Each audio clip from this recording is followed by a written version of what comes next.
নমস্কার। খবরদার কথা নয়। আজকের দিনটা আপনাদের মনে আছে তো? 1992 সালের 6ই ডিসেম্বর বাবরি মসজিদ ধ্বংস হয়েছিল। কে করেছে, কারা করেছে, প্রাথমিকভাবে অনেকের বিরুদ্ধে মামলা টামলা হলেও সিবিআই তদন্ত করেছে প্রায় 28 বছর পরে। তারা দেখেছেন কারা ভেঙেছে, তারা বার করতে পারেনি। যাই হোক, সুপ্রিম কোর্টের জাজমেন্টও হয়েছে। সুপ্রিম কোর্টের এর আগে জাজমেন্টও ছিল। এর আগে সংসদেও বিভিন্ন আইন পাশ হয়েছে এই মন্দির, মসজিদ ইত্যাদি নিয়ে। আমরা যেন ভুলেই গিয়েছিলাম 6ই ডিসেম্বরের কথা। মাঝে বেশ কিছুদিন 6ই ডিসেম্বর নানাভাবে পালিত হতো জাতীয় সংহতি দিবস হিসেবে। আজকে কোথাও তার নামগোত্র দেখলাম না, কেউ বলতেও এগিয়ে আসছেন না। তাই রাজ্যের মানবাধিকার সংস্থার মাননীয় সম্পাদককে আমরা পেয়ে গিয়েছি। ব্যস্ততার মাঝেও তিনি কিছুটা সময় দিলেন।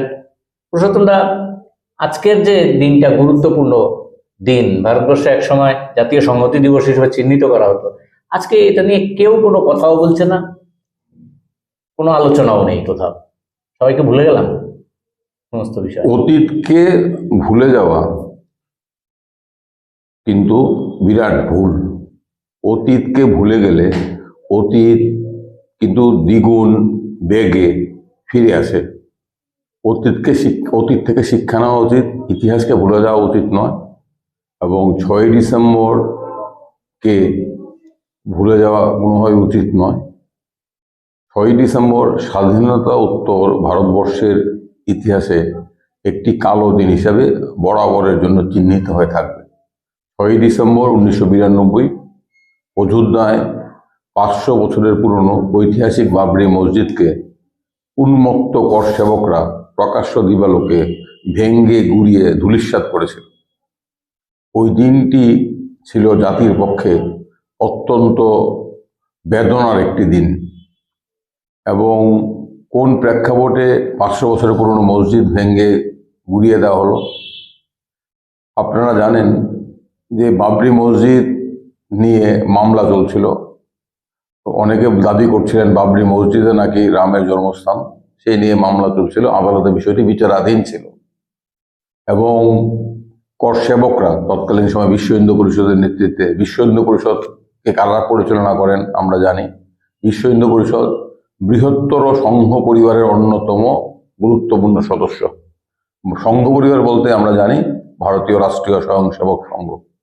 এবং রাম জন্মভূমি আন্দোলন, যে আন্দোলনের সূচনা আপনার লালকৃষ্ণ আদবানির রথযাত্রার মধ্যে শুরু হয়েছিল, সেই আন্দোলনের কথা আমরা জানি।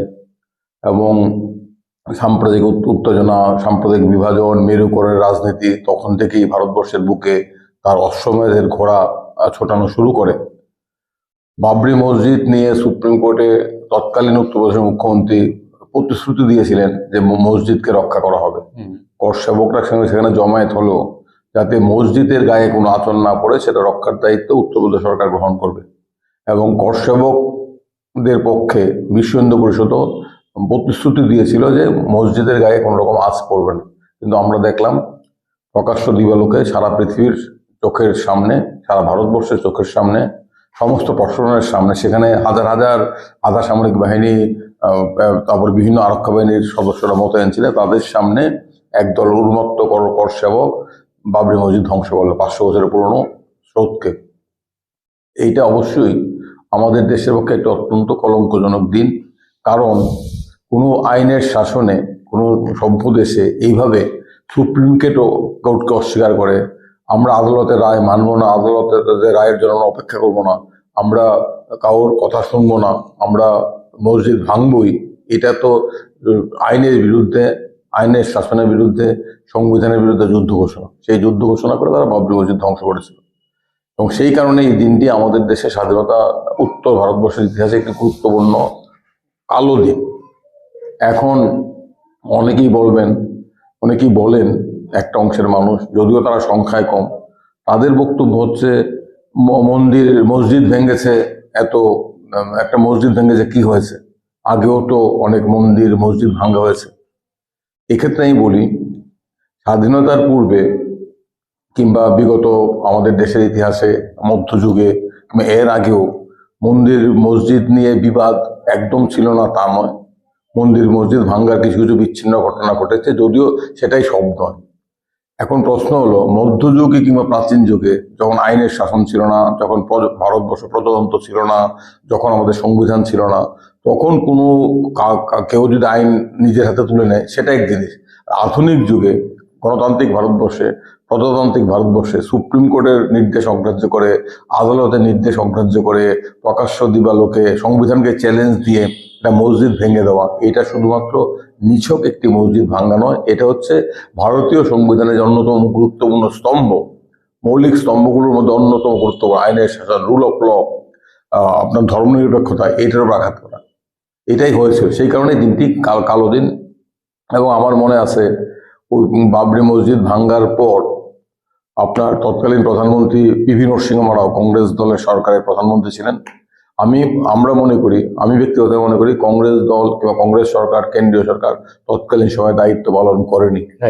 কংগ্রেস কেন্দ্রীয় সরকার যদি সঠিকভাবে দায়িত্ব পালন করতো, মসজিদ ধ্বংস করা সম্ভবপর হতো না। কেন্দ্রীয় সরকার অনেকটা নীরব দর্শকের ভূমিকা ছিল এবং পিভি নরসিংহ রাও সিদ্ধান্তহীনতায় ভুগেছিলেন।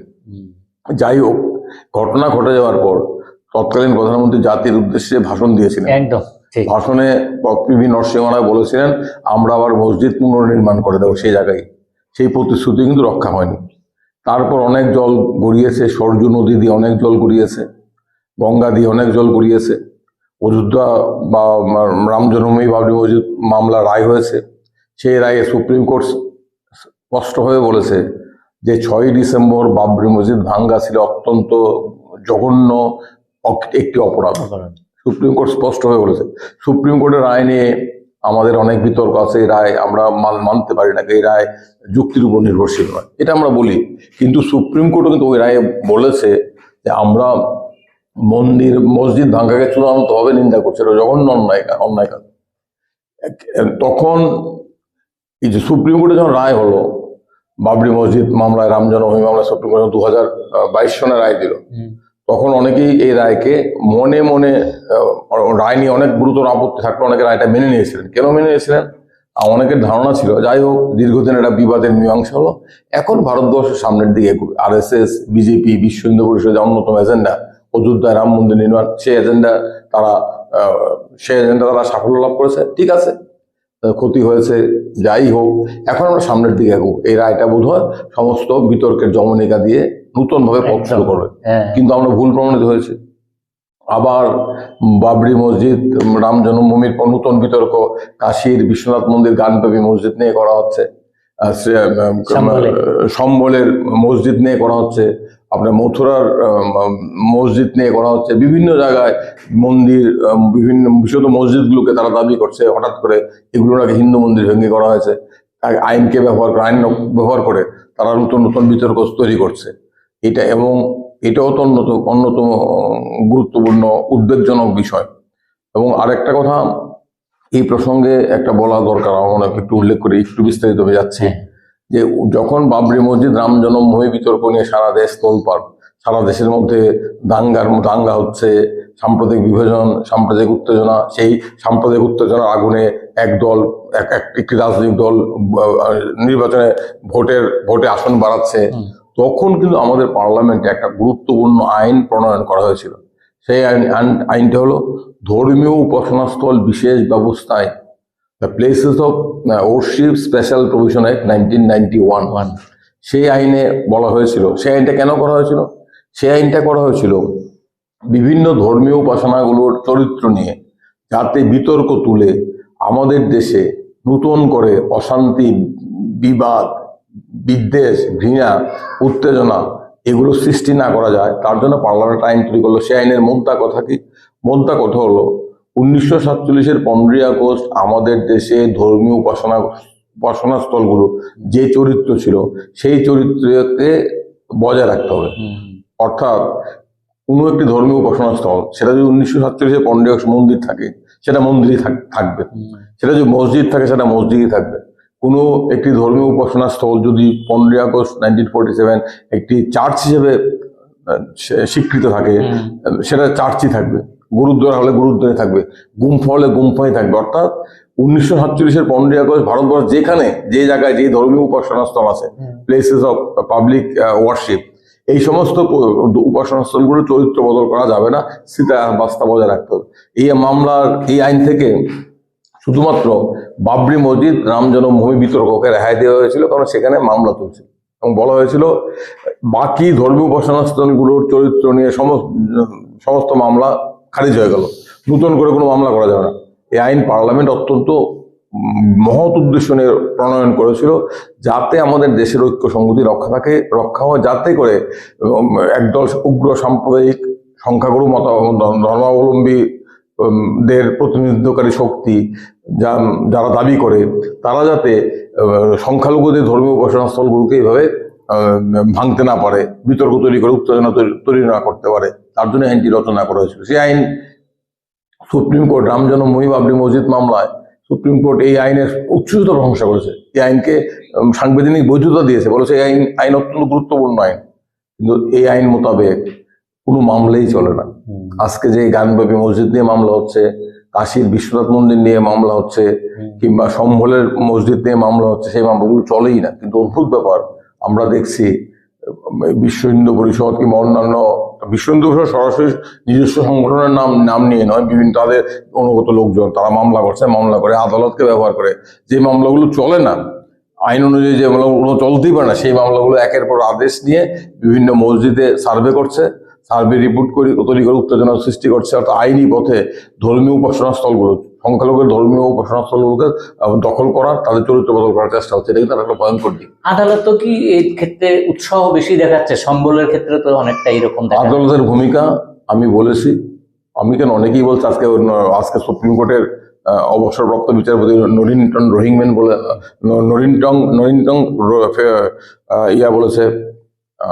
নরিম্যান বলেছে, অনেকেই বলছে একটা মামলা তো চলে না। এবং এর জন্য দায়ী আমাদের প্রাক্তন প্রধান বিচারপতি ওয়াইভি চন্দ্রচূড়। উনি এই সমস্ত মামলাগুলো ফ্লাড গেট খুলে দিয়েছেন।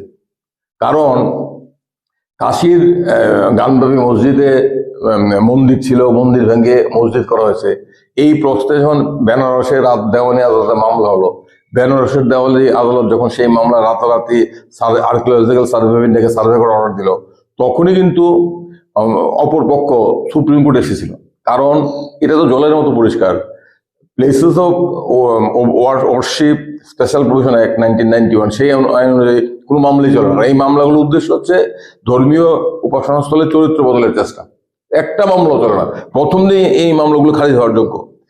তখন কি হলো, যখন সুপ্রিম কোর্টে মামলা এলো, তখন বিচারপতি চন্দ্রচূড় এই কাশীর গানব্যাপী মসজিদের দেওয়ানি মামলাকে চ্যালেঞ্জ করে এলাহাবাদ হাইকোর্টের রায়কে চ্যালেঞ্জ করে যখন সুপ্রিম কোর্টে এসএলপি করা হলো, তখন ওয়াইভি চন্দ্রচূড় নেতৃত্বাধীন বেঞ্চ এই মামলাগুলো খারিজ করে দিলেন প্রধান বিচারপতি। এবং উনি বললেন, কি ভয়ঙ্কর কথা, উনি বললেন এই আইনে মামলা করার চরিত্র বদল করা যায় না, কিন্তু চরিত্র নির্ধারণ করার ক্ষেত্রে কোনো বাধা নেই।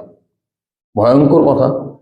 তখনই আমি বলেছিলাম প্রধান বিচারপতি আমাদের দেশের সর্বনাশ ডেকে আনছেন, উনি দায়ী, এবং ভাবিকালের কাছে ওনাকে জবাব দিতে হবে। উনি এই সমস্ত মামলার ফ্লাডগেট খুলে দিয়েছিল, তখনই যদি সুপ্রিম কোর্ট কড়া অবস্থান নিত এবং সঠিক আইনি অবস্থান। চন্দ্রচূড়, অনেকে বলেন অযোধ্যা বাবরি মসজিদ রাম জন্মভূমি মামলার রায় চন্দ্রচূড় লিখেছিলেন, সেই রায়ে তো আমি রায় পড়েছি, অনেকেই পড়েছে, সেই রায়ে তো বারবার এই আদালতের এই ধর্মীয় উপাসনাস্থল বিশেষ ব্যবস্থা আইনের উচ্ছ্বসিত প্রশংসা করা হয়েছে। তাহলে সেই আইনে বলা হয়েছে, সেই আইনে বলা হয়েছে 1947 সনের 15ই আগস্টে ভারতবর্ষের ধর্মীয় উপাসনাস্থলগুলোর চরিত্র যা ছিল তার কোন রকম রদবদল করা যাবে না। তারপরও চন্দ্রচূড় কি করে কথা বললেন? সুপ্রিম কোর্ট দায়ী। এবং আমার সবচেয়ে ভয়ঙ্কর দিক হলো বিভিন্ন সুপ্রিম কোর্ট, হাইকোর্ট, নিম্ন আদালতগুলো তারা আইনকে প্রয়োগ করতে পারছেন না। যে মামলাগুলো চলে না, যে মামলাগুলো অত্যন্ত বদ উদ্দেশ্য নিয়ে করা হচ্ছে, এবং চরিত্র নির্ধারণ করার পর চরিত্র বদলের চেষ্টা হবে। এবং অনেক ক্ষেত্রে চরিত্র বদল, যেমন সম্বলের মন্দির ছিল বলে দাবি করে মামলা করা হয়েছে, এই মামলা চলে না। আমাদের দেশে ততদিন এই আইন আছে, সুপ্রিম কোর্ট তো কিছু করলেন না।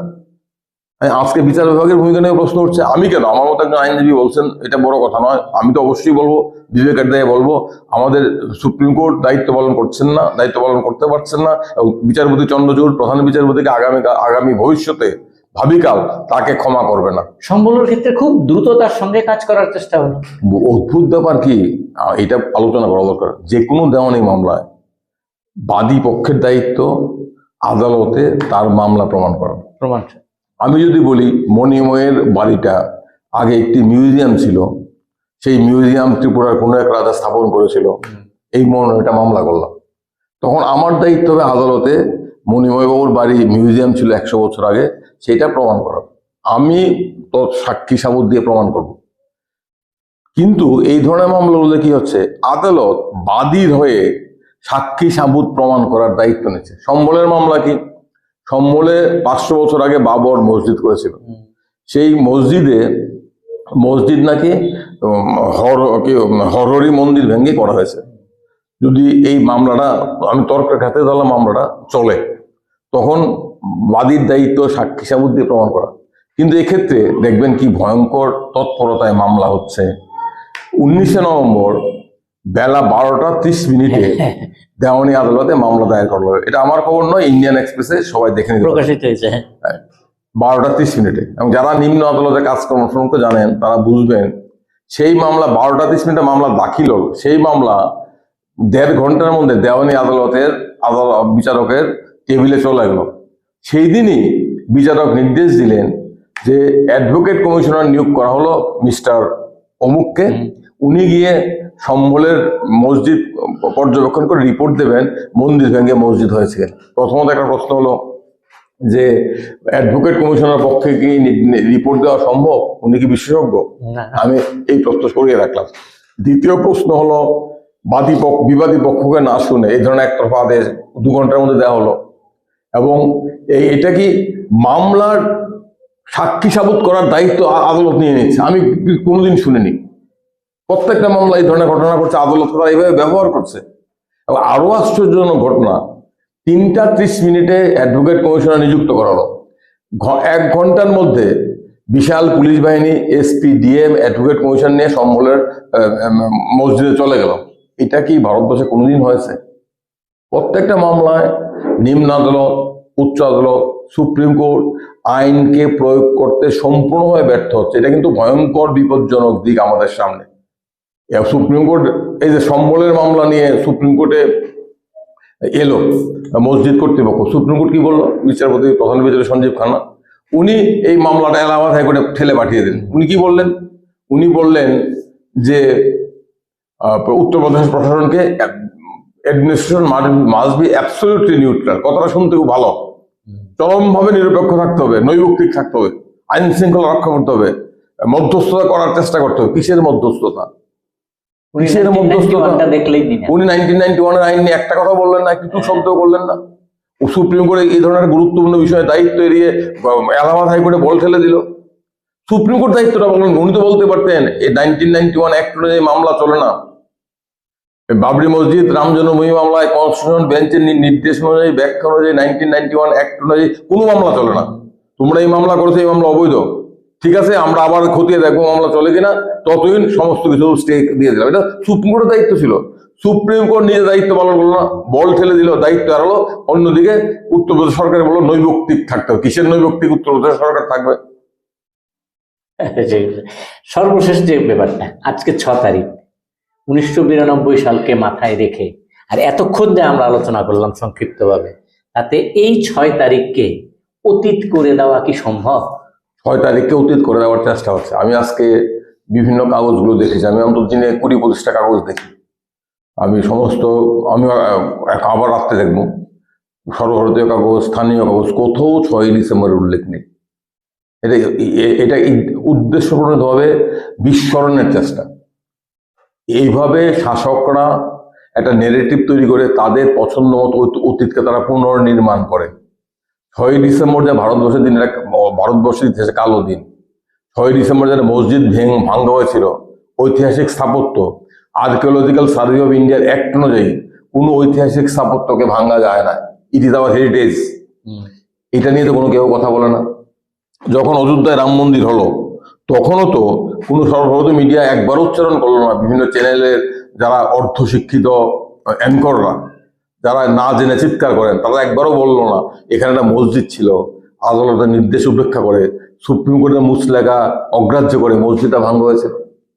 তারা একবারও বললো না যে আদালত অবমাননার দায়ে তৎকালীন উত্তরপ্রদেশের মুখ্যমন্ত্রী কল্যাণ সিং, যিনি বিজেপি দল ছিলেন, তাকে সুপ্রিম কোর্ট ভৎসিত করেছিল, তাকে আদালত অবমাননায় দোষী সাব্যস্ত করেছিল। এটা তো একবারও বলে না। 6ই ডিসেম্বর যে মসজিদ ভাঙ্গা হয়েছিল প্রকাশ্য দিবালোক, এটা আজকে কোনো মিডিয়াতে এটা উচ্চারণ করা হচ্ছে না। ইচ্ছাকৃতভাবে ইতিহাসকে চাপা দেওয়ার চেষ্টা হচ্ছে। ইতিহাসকে চাপা দিলে কি হবে? ইতিহাসকে চাপা দিলে ইতিহাস আবার ভয়ঙ্কর রূপ নিয়ে ফিরে আসে।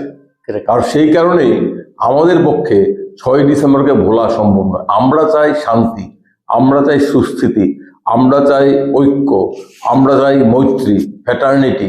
আমরা চাই না মন্দির মসজিদ নিয়ে নতুন করে বিদ্বেষ তৈরি হোক। আমাদের সংবিধান মুখমণ্ডে সৌভ্রাতৃত্বের কথা বলে, বন্ধুতার কথা বলে, ফ্যাটার্নিটি।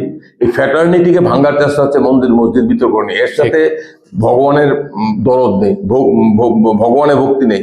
যারা এগুলো করছেন তারা হিন্দুদের প্রতিনিধিত্ব করেন না, তারা রাজনৈতিক স্বার্থে, সম্পূর্ণ রাজনৈতিক স্বার্থে মুসলিমদের, সংখ্যালঘুদের বিরুদ্ধে তারা এই ধরনের ষড়যন্ত্র করছেন। আমাদের দেশে রাজনৈতিক স্বার্থে সামাজিক মেরুকরণ তীব্র করে তারা ভোট ব্যাংক তৈরি করার চেষ্টা করছেন, মেজরিটি ভোট ব্যাংক। তার জন্য এগুলো তারা করছেন। এর সাথে ধর্মের কোনো সম্পর্ক নেই, এর সাথে হিন্দু ধর্মের কোনো সম্পর্ক নেই। তারা হিন্দু ধর্মের বিন্দুমাত্র বিসর্গ জানেন না, তারা ধার্মিক নন, তারা হচ্ছে অধার্মিক। এটা আমাদের আজকের দিনে জোর গলায় বলতে হবে। যারা এই কাজটা করেছিল 6ই ডিসেম্বর, তারা ঘোরতর অন্যায় করেছিল, তারা ইতিহাসের চোখে দোষী সাব্যস্ত। এখনো তারা আরো দ্বিগুণ তৎপরতায় একই ধরনের অন্যায় করে চলছে। এটা সম্পর্কে সতর্ক থাকার জন্য আমাদের 6ই ডিসেম্বরকে স্মরণ করার প্রয়োজন। একদম সংক্ষিপ্তভাবে পুরুষোত্তমদার কাছ থেকে জেনে নিলাম বিষয়টা। তবে হ্যাঁ, বাবরি মসজিদ রাম জন্মভূমির নির্দেশ কোনো বিচারক তো লেখেননি, একেবারে সরাসরি সর্বশক্তিমানের সহযোগিতায় লিখেছেন কিনা এই নিয়ে কিন্তু প্রশ্ন জাগিয়েছেন সর্বোচ্চ আদালতের সর্বোচ্চ মানুষটি তার অবসর গ্রহণের পর। আমরা চিন্তিত থাকলাম বটে, তবে নিরাশ হব না। পুরুষোত্তমদার কথা থেকেই জাগ্রত থাকার আহ্বান জানিয়ে আজকে এই অনুষ্ঠান শেষ করছি। সবাই ভালো থাকবেন, সুস্থ থাকবেন, সকলের